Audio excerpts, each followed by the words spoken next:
Okay, today we're just having a little play with something that I was going to have a play with probably 2 years ago. Nothing boring about us, and when we say we're going to do something, when we finally do it. Anyway, this is a bit of a comparison. The Monitor Sensors, which is made in Australia, is a lovely little meter. As you'll see, 1, 2, 3, 4, 5, 1, 2, 1, 2, 1, 2, 3, 4, 5, 1, 2. We're just transmitting on 10 meters at the moment. We are running the amplifier. We're putting a very small amount of power into it, and the object of this is not to exceed 400 watts. But 400 watts by what? By what? See, there's even a bit of a pun, by what. And that actually is the subject of what we're doing here, is that you will get different readings depending on where the meters are located, what's in between, where the other devices are measuring from prior to tuning, etc., etc. There's a lot of different parameters that you have to kind of consider, but in the end, for the subject of ACMA and wanting to know, can you measure your power, all these devices will do it close enough for what they're going to need. They're just going to need to know that you can understand what 400 watts PEP is, and I think they're all actually brilliant. Just to go through it, I mean, my main device is the HF Auto, and I've been using one of these for years. This is a device that'll do US legal power through it, no problems, and tune.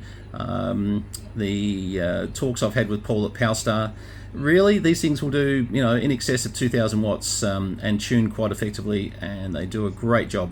I've got it in auto mode at the moment, so I have actually tuned it on 28.5, as you can see by the little thing here, and my antenna is reasonably close, but we're going to find out how close. Let's have a look. Let's put a carrier down. Let's take the amplifier off.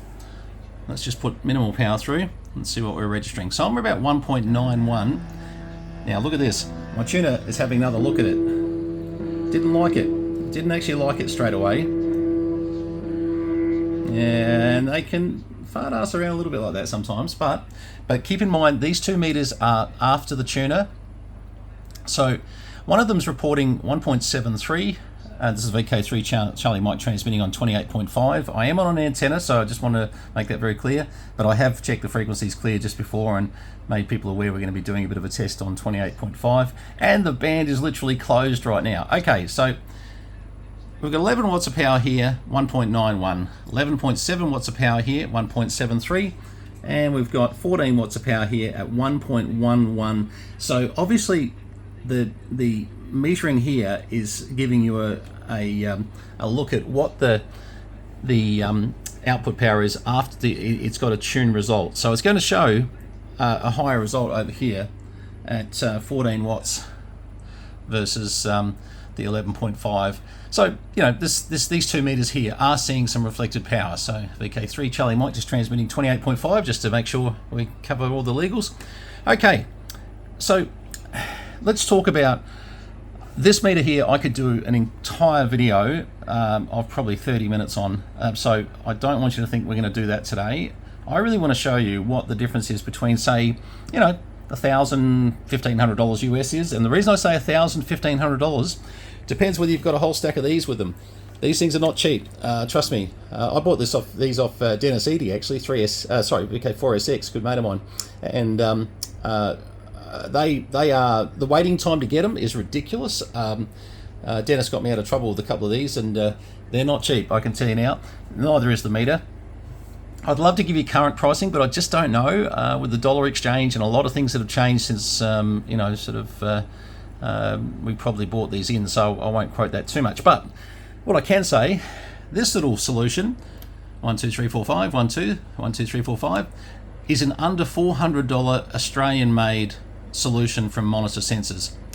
It is really good value for money, and we've had a few of these. Just I won't go into the business background, but the Monitor Sensors is a really nice device, and they're certainly worth every cent of the $400, and you'll see why in a second. Don't get me wrong, the LP500, which is right up the other end of the spectrum, look, it's it's a really lovely device, but the waiting time and the price of it, if you're looking for something just to be able to measure power, well, maybe the monitor sensors will do what you need to do, especially for what we're about to do now. So we're going to go to sideband, and we're just going to check the frequency is clear. VK3 Charlie Mike checking the frequency is clear. We're putting about 16 watts of power over here, 12 to 16. Now you'll notice as I'm talking here, VK3 Charlie Mike, just testing some meters here, one of them tends to be more holding its PEP, and you can see the LP500 is tending to sort of sustain its PEP. But then we have a look at some stages there, the monitor sensors is averaging and looking at what it's seeing. Hello, 1, 2. Yeah, but still, pretty much they're around the ballpark in the PEP sort of readings. VK3 Charlie Mike on 28.5, just doing a video. What we're going to do now, this is where I need to just make sure that I'm 100% right. So I'm going to pause just before, because if I get this one wrong, I've got to redo the bloody video, which we don't want to do that. So just hang on. Oh, g'day mate, just doing a video, just be 2 ticks. Okay, so what we're doing here now is we have got the amplifier on. I just want to show you that the amplifier is on, and we are transmitting here on this gauge. We're showing a peak of about 300 watts. Over here on the HF Auto, we're showing about 285 watts roughly, and over here 1, 2, 3, 4, 5, 1, 2, VK3 Charlie Mike. As you can see, once again, the LP500 excuse me, is averaging the peaks and coming up with a higher result at times than the monitor sensors SWR meter. 1, 2, 3, 4, 5, testing 1, 2, 3, 4, 5. But are they both reasonably accurate? Now, see that peak that just came out of the monitor sensors was definitely a wrong peak. We know for a fact that we're not exceeding 400 watts because we've got 2 other meters telling us that it's not. So sometimes when the monitor sensors is looking at its average, it will get, as you can see, it'll get a little peak into it. And I've seen this before on them, but it's fairly rare. You don't get a lot, so don't be too worried about that. And see, actually, so did the LP500 just then. 1, 2, 3, 4, 5, VK3 Charlie Mike. So a lot of the time, I actually trust my HF Auto over here, 1, 2, 3, 4, 5, 1, 2. Sorry, the microphone's a bit away from me there. VK3 Charlie Mike. And as you can see, that's a really non-peaky average that they get. So I mean, you can have a lot of discussions as to which of these meters is the most accurate. At the end of the day, it's more about trying to find just that average that actually is going to work for you, because all of them will do some crazy little things, as you're seeing here. I'm just going to let the transmit go, and I'll just turn the volume down just for the sake of the video for a tick. And there we go. Sorry, I just want to turn that down. Just someone called in, and I'll say good day to them in a tick. But as you can see, they're kind of interesting meters. The higher you go up in power, now I've got a 2 kilowatt dummy load here, which I could be showing you, 2 kilowatts output off the ACOM series amp.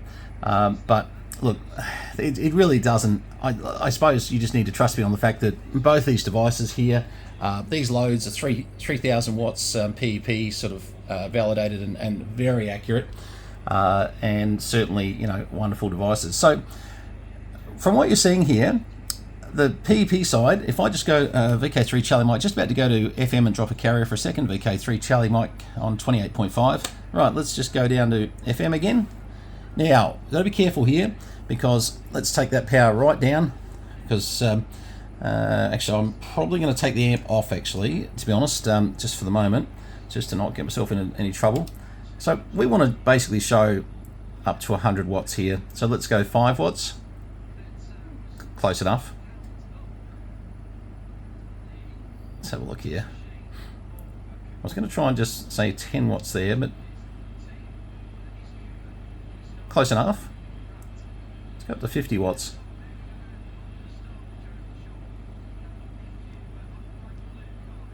As you can see, they're very close, very, very close, and they do change their reading.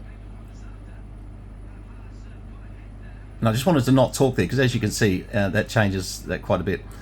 And we'll just go up to 100 watts, and that'll do it for this test on FM, just to keep this around the mark of what we should be doing. Now I'm 100 watts, just on. Oh, there we go. So once we get up in power, we are seeing a differentiation between the LP500 and the monitor sensors. I'll just not talk for a second. We're also seeing a difference in what it's registering in SWR. Now that you will, because at the moment I've got actually quite a long lead that's sitting on this that then goes out to the antenna. So this is being hit first, this is being hit second, with a very long lead on it. So it's going to change the impedance, it's going to do some things. But look over here, we're actually showing 117 watts at 1.1. So once again, I'll just take that transmit off. Once again, power will vary depending on SWR as far as what you're going to read it as. So it's interesting just to have a look at those. Look, I could go through so much. This meter here is fabulous. As you can see, the LP500, you can go into having a look at your envelope and just seeing how rounded and how nice it is. Where these are nice, having extra LPC501s, is that you can put them in before and after amplifiers. You can look at the trapezoids, you can do quite a bit. So these are some of the functions that we can now see coming off the LP500 that obviously we're not going to see coming off the monitor sensors. But once again, it's a really nice piece of equipment. Well, both, sorry, I was going to say, a very nice piece of equipment. If you're just looking to be able to say, hey, what's on the output of that amplifier, I would recommend the monitor sensors is the cheapest. And when I say, sorry, I hate the word cheapest. Let me just take the transmit off for a second. I would say the monitor sensors is the least expensive. Least expensive doesn't mean cheap. See that? And I think that's the thing.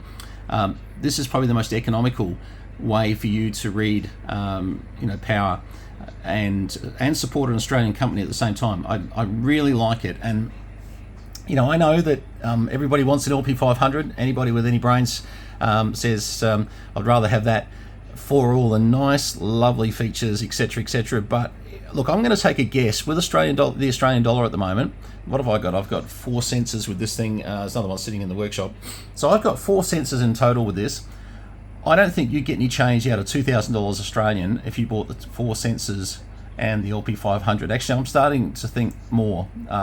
It's in excess of $2,000 Australian to buy that whole combination by the time you get it freighted out, pay customs, etc., etc. So I suppose the point I want to make is that these are 2 different items, extremely. One is extremely economical and does a really good job. The other one is, wow, it's big bucks, and hey, if you've got the money to burn, I would definitely say go grab one. If you said to me, out of the 3 things I've shown you today, no, go buy the HF Auto every day of the week. I am such a believer of Paul and Powstar. The HF Auto is the must-have item in your shack. If you own an amplifier and you've got antennas out there, and everybody's going to say, but my antennas are perfect. Well, good on you. Mine are not. Sometimes when I'm trying to use them on different bands and different things, the HF Auto is a fantastic combination to sort that out. So, you have to be the judge in the end of what's, not just your budget, but also your needs. Some people are very minimalist, some people are extreme. I'm probably a little bit on the extreme side. I do like to try a bit of everything. But, coming from the trade over many years, I can afford to sort of try a bit of equipment and, get in and out of it fairly well. So, it's not really too much of a huge issue. For you as a hobbyist, completely, no, it makes sense that you're going to have budgets. And, if you said, hey, Brenton, tell me, if I buy this, will this do what I need it to do? Yes. Absolutely, 100%. Yep, no question. It will mosey along quite nice. VK3 Charlie Mike testing on 28.5. You will run this monitor sensors device and you will sit there. And I know, looking at this comparison, every bit of you wants to buy the LP500, but trust me, the LP500 is lovely, but the monitor sensors, as you can see, percolates and does everything that the LP500 does if you're looking for a power and an SWR measurement. So that's exactly it. All right, let me drop this transmit, VK3 Charlie Mike, just for ID. But yeah, look, I think in the end, you have to make your own decision. I love the LP500, of course. But I love it so much. This is the first time it's been in this room for probably 2 or 3 years, maybe 4, a long time.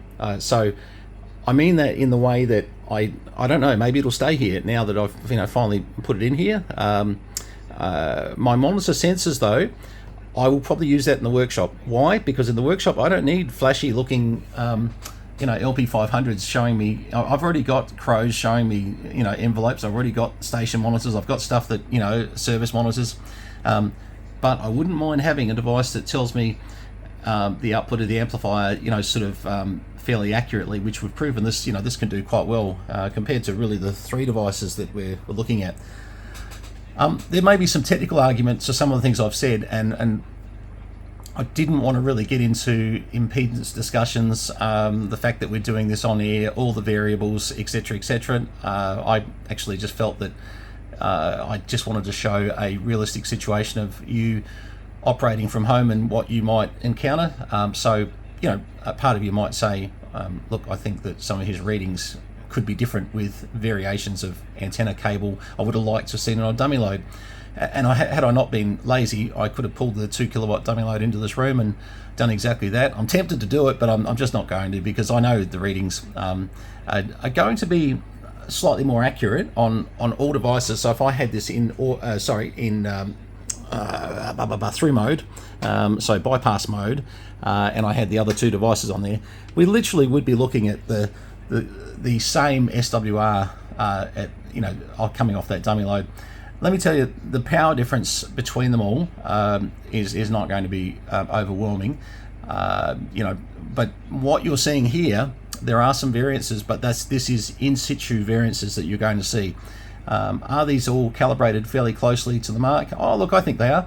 But you are going to see, differences with the way that we've just sort of piggybacked everything onto each other around the back here for the moment, just to put these 2 in line and to give some comparisons. So don't take it too seriously. You really have to take my word for it that if you've got $400, go buy one of these. If you've got over $2,000, sure, go buy one of these. If you've got $3.5 grand, go buy one of these. they're all brilliant. So I'm not going to try and argue that any one of them is right for you. That's for you to choose, and certainly it's a choice that you can make, I'm sure.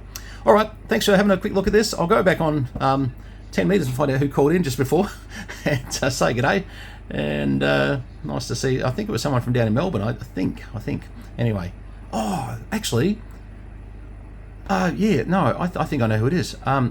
I think it was 3HZ. It's all right. I'm going to go check that. Actually, you'll see it on the video. I didn't pick up the call sign, but just in my brain, the voice, I reckon it sounded like 3HZ. So anyway, we'll see. All right. 73s. Thanks for having a look at our little monitor sensors versus LP500. And trust me, I'm not doing it as a versus as such. I love both. I love it. Look, I don't care whichever one you got in the shack. If you want to save some money, the monitor sensors, yeah, definitely. And if you've just got an inheritance, well, the LP500. And if you don't if you're looking for a divorce, maybe the HF Auto.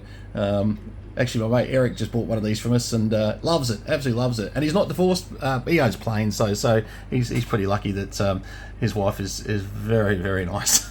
All right, well, 73s guys, thanks very much for having a look at this video. I hope it's at least given you a bit of an idea of an Australian product versus a US product, and a very economical product versus quite a pricey one. Cheers all.